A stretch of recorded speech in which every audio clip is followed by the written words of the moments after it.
It's the show that always starts 15 minutes late. America, you got this? I I'm Maya don't May. know. I don't know if we got this.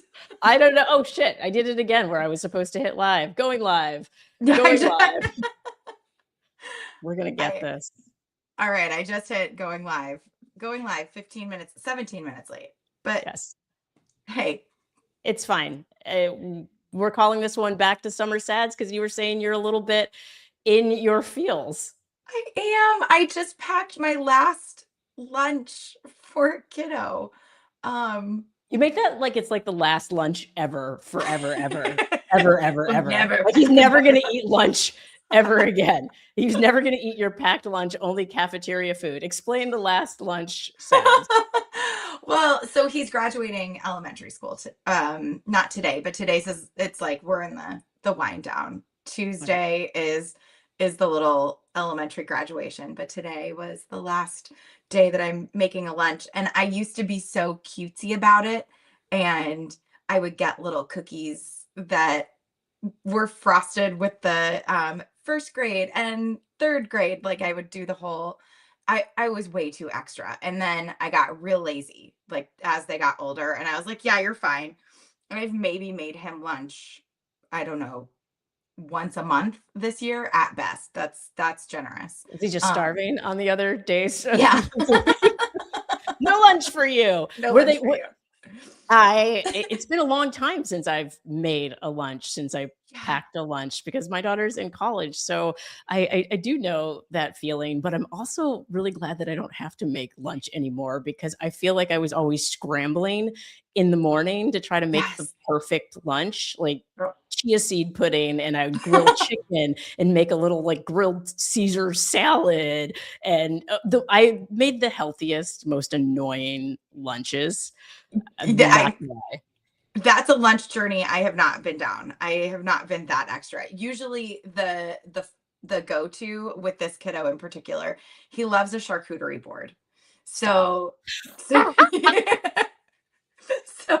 that's that. I asked him what he wanted today, and that's what he wanted. So I got like my little salami and like different types of cheeses and some dried mango and like his favorite little crackers. But then and then some apples I sliced up. But then I took little cookies and connected them to a note. I wrote him a note. And it might have been a little over the top. I'm sorry, if he's requesting charcuterie boards, he wants over the top. He's like, please give me over the top. Like a charcuterie board. I absolutely love that. I would love to know from people in the comments, when we have enough viewers to have comments.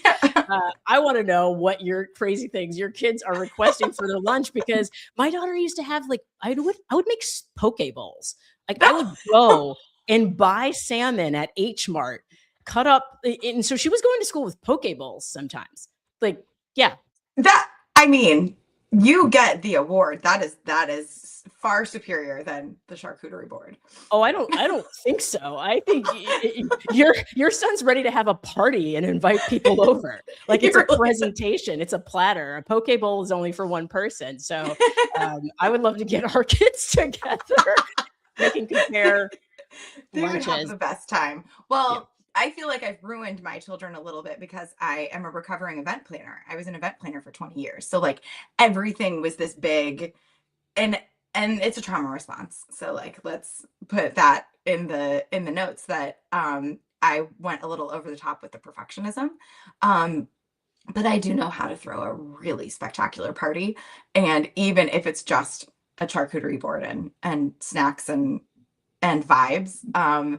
So he's picked that up for me. So who knows what this party at school is going to be like today. Well, but let's talk about like perfectionism and momhood, because there is this immense pressure of like, what are you going to put in your kid's lunch? And so for me, I have this trauma from my dad not letting me have sugar as a child. Like I wasn't allowed to have any of the sugary cereals. I had to have grape nuts for cereal. I just wanted Cap'n Crunch. Like all I wanted was Cap'n Crunch. And it was like, no, grape nuts. But ironically, we drink Kool-Aid every night with like tons of sugar. So Make it make sense, Dad. It made no sense.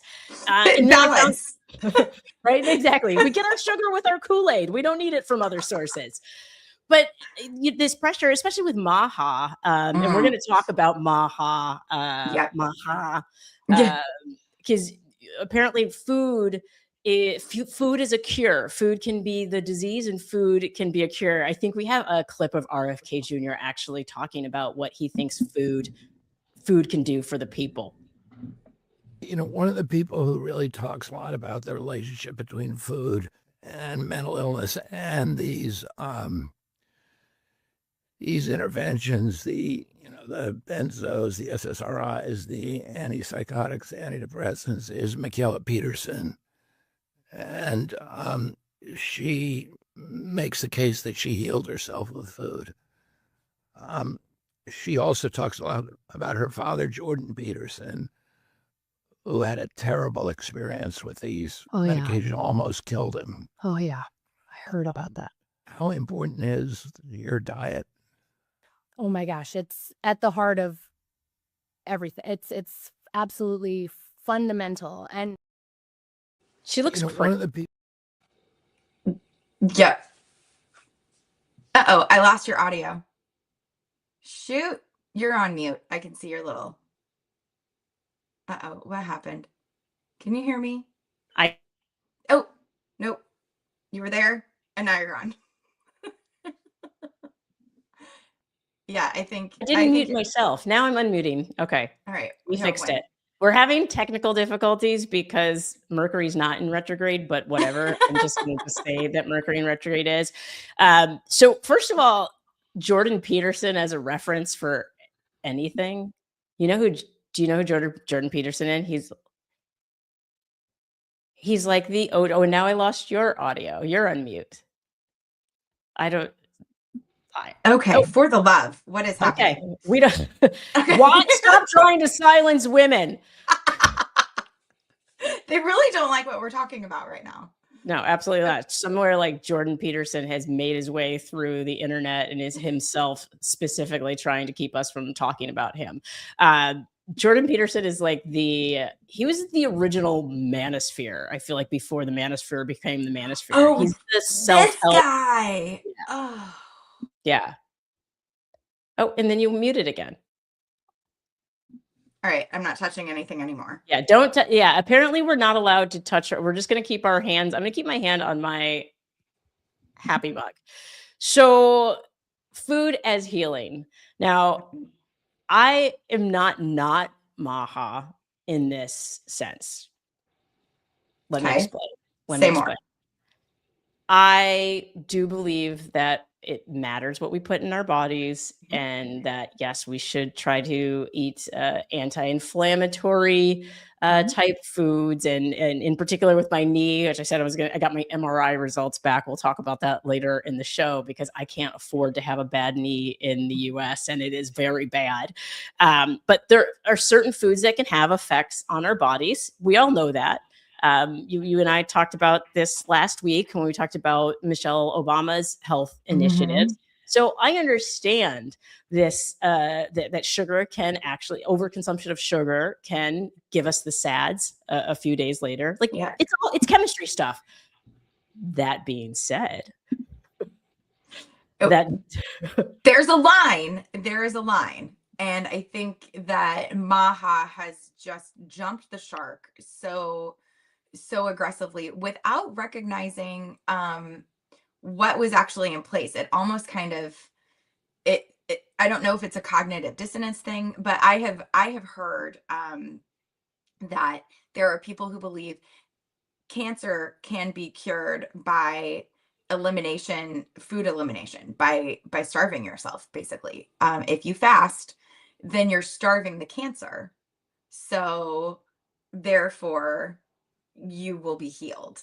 And I don't know what, But wouldn't cancer cells just then attack the body itself to get nutrition?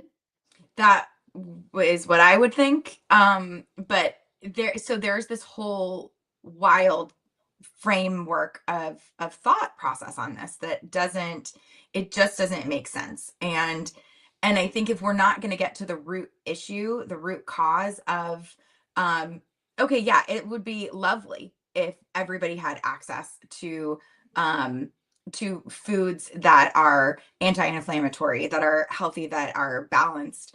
But not everybody has access to that. There are food deserts. There are neighborhoods where the only access to food you have is a bodega with a lot of heavily processed food, and it's like $5 for one apple. So if we don't address that, then how could we ever, I mean, you're taking away resources and access to it just And we're don't very you far away from addressing that because, and I'm going to have to ask Josh to find the clip of Trump talking about food deserts for, apparently he didn't know that food deserts existed and that there are more and more people losing access to grocery stores.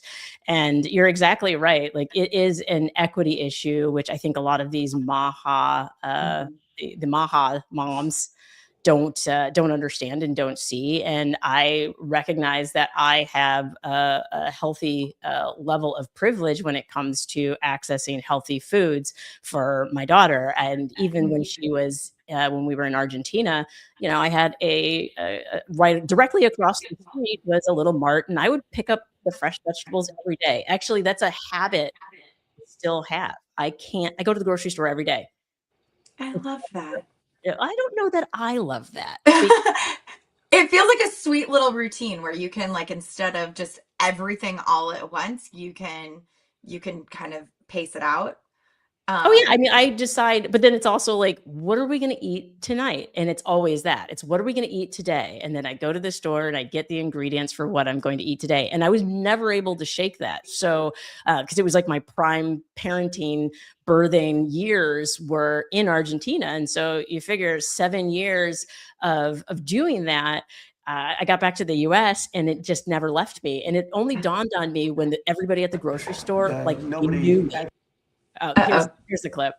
We got that I clip. thought of it until it was mentioned this morning. You will have stores closing down in areas where they're not going to have a store. I think, did we lose all of our And sound? You really are here? being forced to spend money, much more money. I can't on hear the much clip, more and I expensive can't hear Maya. equipment that I can hear the clip and I can hear you. I got nothing. Don't worry, guys. We're only on our second edition of this. We're going to figure out the technical aspect of things. Just trust us. Trust the process. You're here for our energy, for Lauren's sparkle and effervescence. You're not here for the tech, so we're not going to worry about it. It's going to work itself out. And your effervescence, our combined effervescence is a champagne bottle that is just bubbling over constantly. That is where we are. It's like, is everything going to be okay? Maybe not, but in the half hour that you're spending with us on Fridays, things are going to feel like they're okay. Like that's what I want. Like just for a half hour, people can, and then you come to like after the show, and it's like, oh God, the world's still worlding. We're building a brand. And that brand is a little chaotic. It's usually late, and it is fun as hell. And we're doing our best, and that's the thing. I think a lot of people out there can that resonates. That we're doing our best. This is us unmasked. I think it takes me an enormous amount of energy every week to make videos, make content, do the breakdown and the revolution, and kind of like have like act like an adulting, right? And I find it more and more difficult. And you know, somebody made a comment on one of our posts about perimenopause or HRT, about HRT. Oh yeah. We realized we had forgotten to talk about HRT and menopause and perimenopause last week, but I had no idea that when estrogen drops, that also affects our focus. Our ability to, so I'm blaming the tech issues actually on menopause. I think that's reasonable.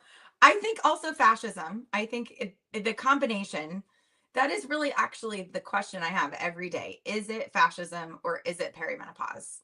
Well, yeah, fascism gives you hot flashes for sure. Absolutely. It's both. It's both, because the stress increases hot flashes, and so it would make all the sense in the world. The women of the world have to come together, band together to fight fascism, so that we don't have to have such horrible perimenopause and menopause symptoms. Like, maybe we don't need HRT. Maybe we just need to kick Trump out of the White House and Putin out of the Kremlin. I don't know how we're going to do all of this, but ladies, we can figure it out. If they're threatening to take away SSRIs and other interventions for mental health, I think we can definitely, like, that's the solution. We just get rid of them and we will all be healed. Honestly, though, I'm on a beta blocker and I take it every day, and it's extended release, and my dosage has increased. I didn't start taking that beta blocker until this presidency started. And it was when my PTSD symptoms kept escalating. So I fully blame this administration for my need to be on a medication that doesn't make my heart feel like it's going to race out of my chest every day. Well, I'm looking at you and I'm going, what's a beta blocker? I'm like, what does that fix? When I hear beta, I just think of beta fish, and then I'm like, ooh, beta fishes. Are they pretty? Are those the fighting ones? I'm not even sure, but I think it's both. It's both. Okay, they're pretty and they're fighting, like us, which is us. New name for the show: beta fish blocker. Okay, so beta blockers. A beta blocker. So it addresses the physical symptoms of, I have PTSD. And some of the symptoms that I get, I start to shake if I'm super triggered, or I just generally, I could be making perfectionist lunch for a 5th grader, and then all of a sudden my chest is going to start feeling like a team of racehorses, like the Kool-Aid man could just come bursting through.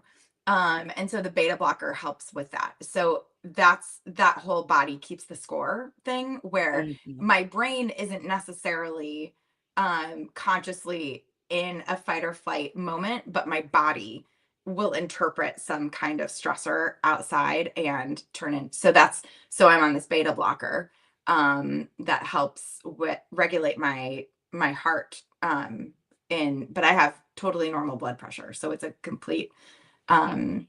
And it all started with the Trump administration. Yeah. I was diagnosed with PTSD in 2018.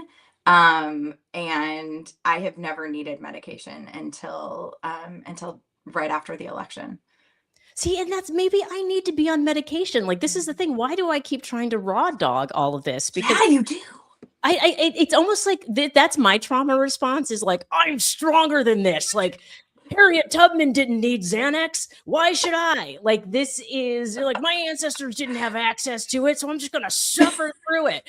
And I'm starting to feel a little insane at this point, because as a survivor myself, like, living through a Trump presidency is living through malignant narcissist abuse over and over and over again.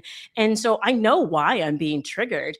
And it's honestly taking me like 3 hours of self-care every day to mitigate the effects of it. And I don't have that kind of time to be boxing, meditating, journaling, trying to cut down on social media, like doing all of those things every single day. It's freaking hard. Yeah. And going to the grocery store once a day. Oh yeah. And also making sure that I eat. But no, I think that it's medication like this. These are tools in our toolbox. So we can still journal. We can still read.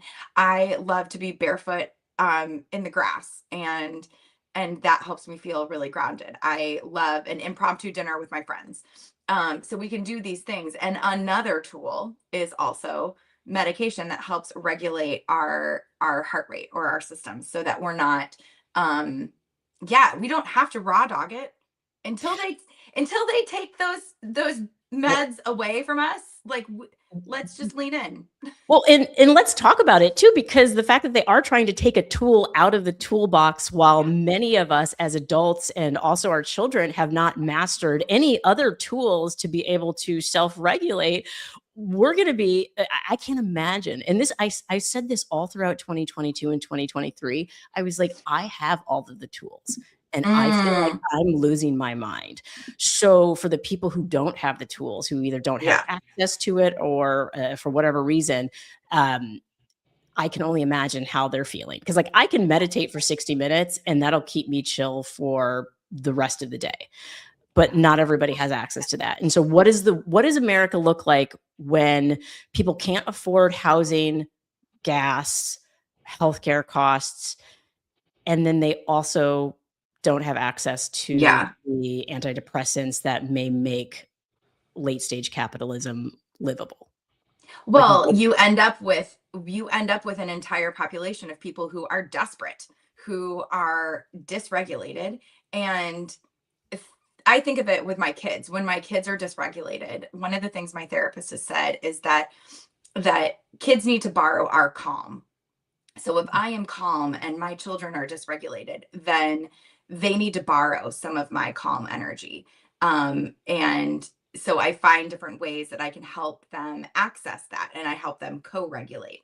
So if we have a whole population of people who are dysregulated and there isn't anybody that can help us co-regulate, there isn't any calm that we can borrow. I mean, I'm borrowing my calm from my beta blocker. I'm borrowing my calm from the grass when I'm out for a walk. If we lose access to those things, I mean, don't get me started on then we're battling the data centers and we have people who can't get water and can't stay in their homes because they're being taken through eminent domain. Like it just, when you get people that desperate, crazy things start to happen. And I almost wonder, is that what they want? Do they That's literally what I was going to jump in and say I think exactly what they want. And I'm reading this book, America on Fire, and it's taken me, I don't know, 3 months to finish it. I started it during Black History Month, and it is about all of the turmoil and riots and what the author calls rebellions during the 60s, 70s, and then kind of stopped in the 80s. Why? Because that's when mass incarceration took over. That's when they started writing all of these crime bills that put all of these angsty, angry teenagers away. And so I watch what they're trying to do now. And it was all because they got all of this funding, right? They got all this federal funding to be able to build prisons, et cetera. Well, flash forward to now, and where does the unrest come from? It comes from the Minnesotas fighting back, Los Angeles fighting back. And all of a sudden, it's white people who are fighting back. And we saw what happened with Renee Good and Alex Preddy. They have no problem killing white people to maintain order. And so if people start to want to protest the fact that there aren't grocery stores in their neighborhood, or they want to protest that they've lost their jobs due to AI and data centers, destroying their neighborhoods, and then they find themselves in a situation where it's like, oh, I too can be put away. And so that's the way to maintain the calm. And so we see our civil rights being stripped away. And that's why I always say, like, you need to listen to the Black community, because we've lived this and been through this. And let me tell you, like, people might think they're special because their skin tone is lighter, but unless you've got $1 billion, they will 100% throw you in one of these warehouses that they're building. So well, and even look at the way that women who have aligned themselves, like Pam Bondi and Kristi Noem, like they've aligned themselves so closely with the administration and the horrific things that are happening. Pam Bondi is hiding those files, protecting. Where is Pam Bondi? Pam Bondi's hiding Pam Bondi. Yeah, where the fuck is Pam Bondi? Because that bitch she knows she's at risk now. I mean, she's being called for hearings, and I think she has recognized that she's the next to get thrown under the bus. Kristi Noem, she was absolutely kicked to the curb. So just your proximity to these people is not going to protect you at any point. Like, as a woman, if you are aligning with these people and you are harming other women and you are harming marginalized communities, just because you have taken part in that harm and you are aligned so closely there, that doesn't keep you protected. It just maybe pushes you a little further down the list of somebody who's gonna end up getting thrown under the bus. You're not safe. Yeah, the bus is waiting. The bus is coming along, and you will be thrown under it. In speaking of accountability and Bondi, you were just in New York as part of an activation that we can't say the name of because we will get throttled. And so what how are we going to refer to the is it the e-files? Is it the I guess the PDF, like you have to say PDF, the PDF files. The PDF I can't even say my old last name because guess what? The pronunciation was different, but my ex-husband's name is Epstein. So I remembered asking you if you wanted to collab on a post, and you were like, "Well, that might actually be really weird for me." Can't use that name.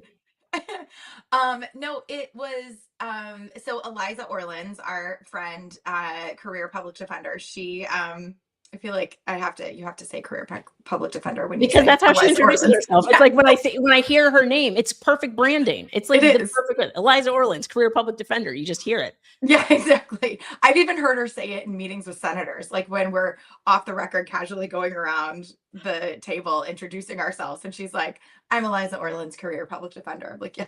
Yes, that's okay. I need something. I need a 3-word thing to say. Like, recovering perfectionist. Yeah, that doesn't go us very far. But so she spearheaded a 24-hour live stream, kind of filibuster style, just reading of the files. And different people came in to give her breaks.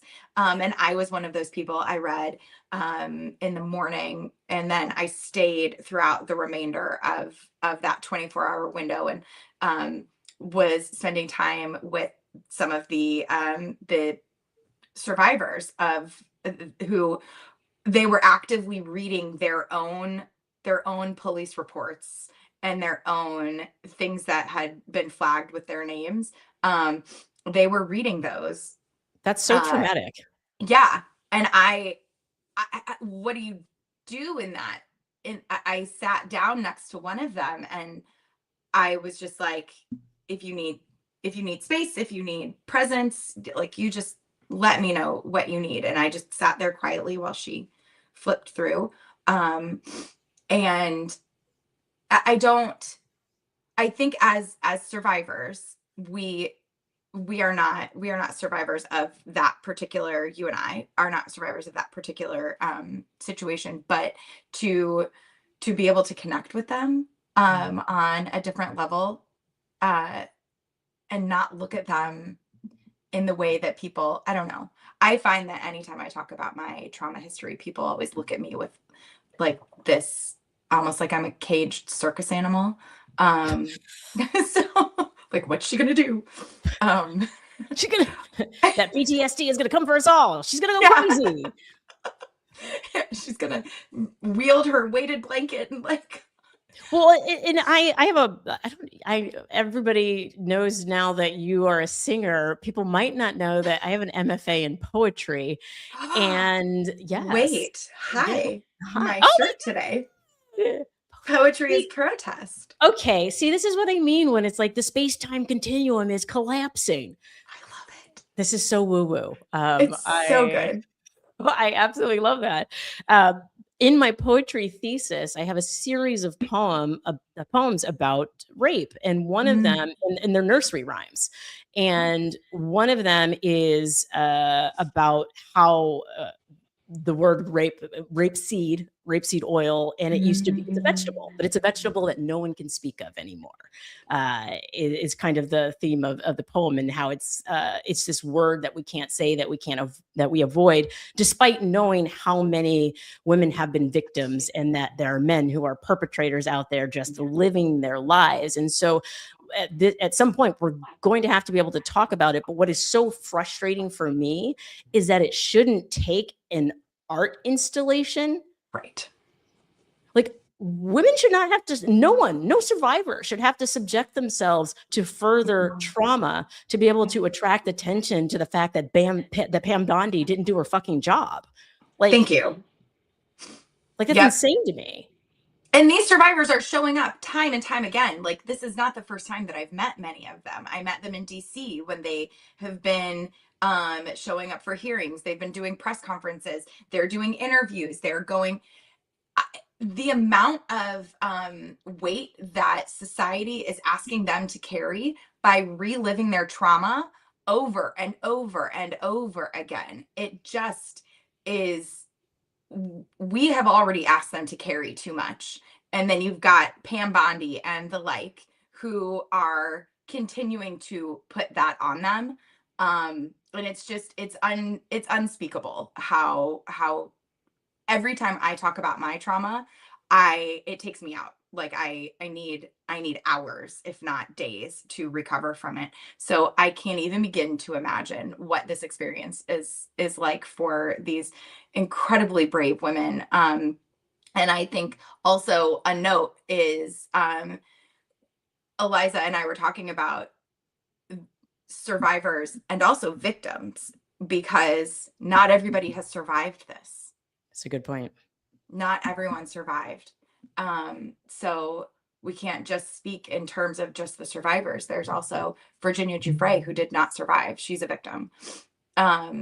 So I just think we as a society, we're just losing the plot so very much on a myriad of things. Well, and I think that's what's infuriating, is that to see the world continue to exist as is, as if we're not going to make a change. I think that's what that rage that so many of us felt when they did start to release the files, and we were starting to hear some of the names of the people involved, like the guy who I think it's Casey Wasserman, who has a sports agency. Not everybody left his sports agency. He's still a part of the board that's running the Olympics committee in LA.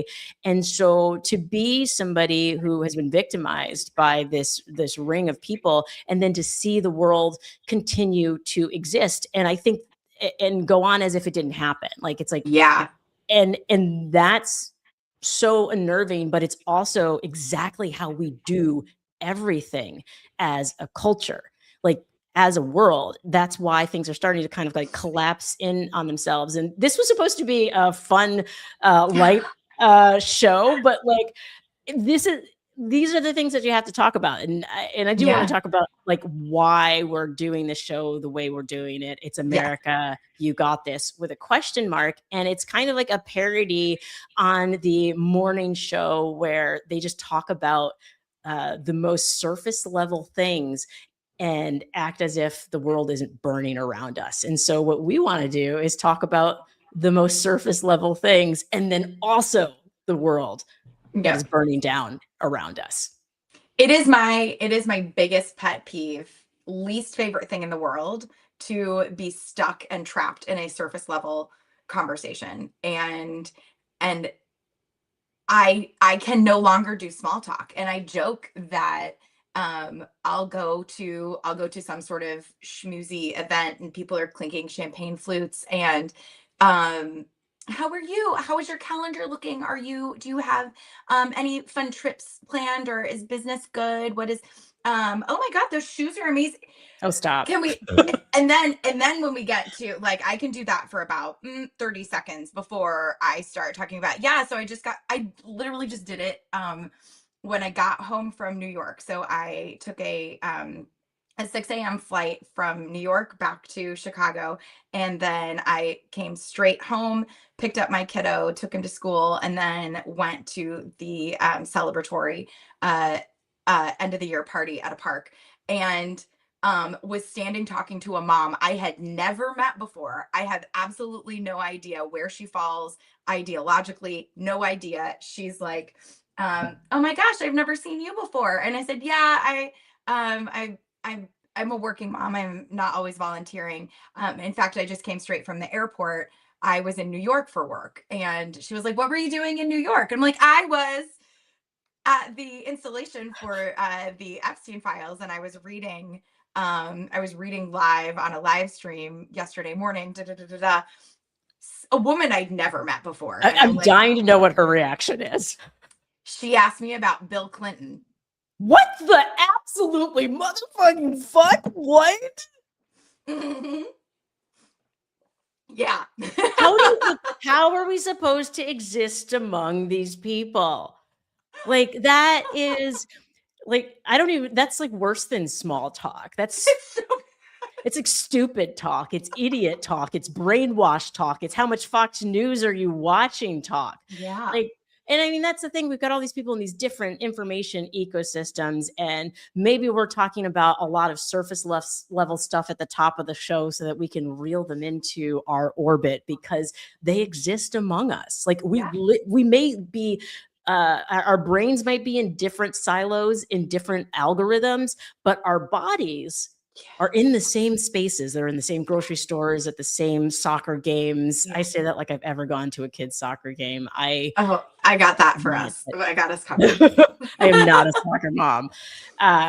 But they do. We coexist. And so if we're gonna get out of this, we have to figure out how to coexist together, which means having these conversations and figuring out how to not punch a MAHA mom in the throat when she says something crazy. Well, and also to maybe show that MAHA mom that actually we have more in common than you think we do. Like, I made all of my kids' baby food from scratch with organic materials. Like I spent so much time like pureeing and steaming. You didn't have a Vitamix? I made all the baby food in the Vitamix. Oh, that's smart. I did like an immersion blender. Yeah, no, I did the Vitamix. I put it all in there, and then I put it in ice cube trays. Yes.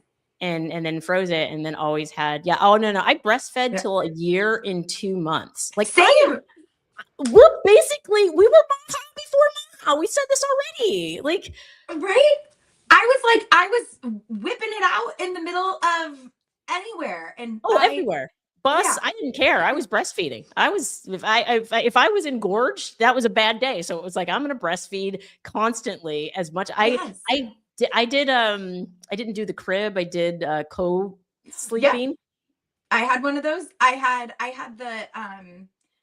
my favorite one I got with my second was it kind of like rotates over and you could move it. I had an emergency C-section with the second one. So like I needed to not have to like reach as far. It was so dreamy. And I would just like put my hand on the baby, just like make sure, like, are you still breathing? Yes. Okay. I was like, I tried to explain to my daughter, I'm like, the parental urge to constantly check and see if your child is alive and breathing does not leave the body. Like, it never leaves the body. I am constantly, it's the intrusive thought I have, and my daughter's 18 is, are you still alive? Yeah. Are you with us? Like, constantly. Even I'm 45 and I will even get like a wellness check from my mom just to be like, you're good? Good. You okay? Okay. Okay. We're good. Yeah. No, so I think we're stuck with that. But the MAHA moms, I think that they need to recognize, and we can help them see that is that we do have more in common. They have just been taught to vilify and hate us and to think that we're out to get them. And really, I think the system is out to get all of us, and people are being fooled by being told to starve themselves so that your cancer doesn't grow. And don't take your SSRIs because, God forbid, you have a regulated nervous system. And then you can fight the evil powers that are. Wow, I really went from like super happy.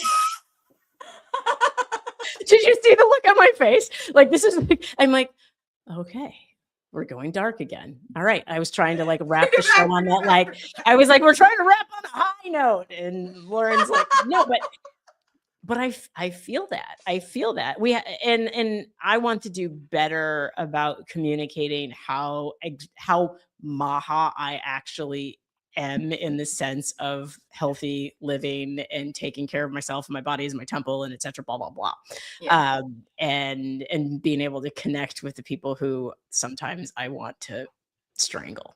I'm not going to Yes. lie. I don't know how I would have survived that soccer game. Have you read, I know that we're wrapping up and we're 10 Yes. minutes over, but the book Yesteryear? I have not. Okay, so Book club. it's a big, it's popping right now, and I am in the middle of listening to the audiobook version of it, and it's like a trad wife and the trad wife's inner monologue, but Okay. then also trad wife gets somehow pulled back in time into actual primitive, like the cosplay that they're doing now as trad wives, like she gets actually taken back to that time. And So this is the one that what's her name is making a movie out Yeah, of. I That think she so, bought- yeah. Yeah. No, that it sounds fantastic or not fantastic, depending on the perspective of how one would feel being trapped in the reality that they seem to think is so amazing. Right. So we're gonna have a book club segment, Book club. obviously, I or love like it. a book report. What if it's book report? And so every week, and this will force me to actually finish some of the stuff I'm reading, we have to give each other and our viewers a little bit of a book report. I love that. And maybe our viewers can suggest books that they would like us to tackle. Yeah, I think this is we're onto something here, friend. we are, and and I am looking forward to it every Friday. So I hope Every everybody Friday. else is also looking forward to it every Friday. And when we figure out how to get the post up into the world, so we'll be back next Friday. Yes. It'll be June already. Holy No. moly. Will Yeah. it be June? No, it won't be June. I'm Oh bad at no, math. it'll be almost June. It'll be It'll almost. be the 30th. Is that the 30th? It's the 29th. Yeah. The 29th. Okay. Okay. It'll So be not- after Memorial Day. Oh yeah, have a great Memorial Day, everyone. I'm going to be doing what I always do, which is reading nonfiction books about history. It's just never relaxing. I'm going to try to relax. I'm going to go have a picnic. I'm going to have a picnic. That's what I'll do. Yeah. Yes. Yeah. Get a little outside. I'm going to be at a soccer tournament Oh, okay. Here. in South Bend, Indiana. Oh, Indiana, where hell is real. yeah. I I can was say like, that, having grown up in Indiana. yeah, there's more than corn in Indiana. Do you know Right. that jingle? Do you remember that At jingle? Indiana Beach. That was amazing. Okay, we're also going to have a singing segment. We will see everybody next Friday. Thank you for joining us. Have a safe and pleasant weekend.